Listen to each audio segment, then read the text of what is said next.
suki, nandito na yung mga gamot namin para sa may mga karamdaman. Umahalaga lang ng 250 pesos. Hindi gumaling yung mga sakit ninyo, ako ang magbabayad sa inyo ng 250 pesos. Naman yung racket nito.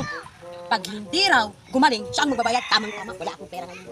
Totoo po ba yung sabi mo? Na kapag bumili ako ng gamot na halagang 250 pesos at kapag bumili ako nito at hindi sa akin bumisa yung gamot mo, ay ikaw mismo ang magbabayad sa akin ng 250? Oo, subukan natin. Tamang-tama, ma'am.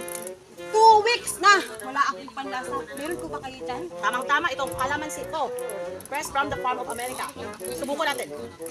Basta, totoo, ma'am, ha? Oo, ibibigay ko sa'yo. Ako yung magbabayad ng 250 pesos. Okay, pabili nga ako niyan, ma'am. Subukan mo na natin. Oh, ano? Gabing asim, ma'am! Ay, congratulations! Bumalik na yung panlasa mo, sabi ko sa'yo eh. Oh, ikaw ngayon yung magbabayad sa akin ng 250 pesos. Hey! Utok. Mga suki, bili na kayo! Diyan na naman to. Stop lang ako. Nauto na nga ako ng 250. Paano ko naman mabawi yun sa kanya? Alam ko na.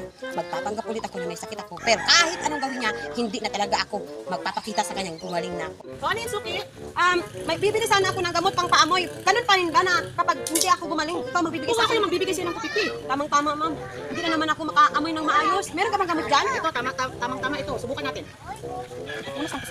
Grabe naman ang paahon yan, ma'am. Ano ba yan? Tayo ng baka? Congratulations, suki! Magaling na! May pang-amoy ka na, suki! Oh, asan na yung 250 ko? Kulang pa, suki. Kulang pa ng 50 pesos. Mga suki, bili na kayo! Aba, nandito na naman ngayon ang scammer. Dalawang beses man ako nauto pero sisiguraduhin ko na triple pa ang balik sa akin ng pera mo. Bibili ako ng 10 piraso ngayon. Papanggap ako ngayon na hindi ako nakakakita para bibili ako sa kanya ng para sa mata. Nandito ka na naman, suki! Oo, Ano naman yung problema mo? hindi na naman kasi ako makakita. May gamot ka ba para sa mata? Tamang-tama, suki. May gamot ako para sa mata. Masigim na kasi yung paningin ko. Ganun pa rin ba? 250 pa rin kapag hindi sa akin gumaling. Ikaw ang magbabayad sa akin? Oo, ako yung magbabayad sa'yo ng 250. Kung tamang-tama, pabili ako ng 10 kabote. O, sige, try natin ito.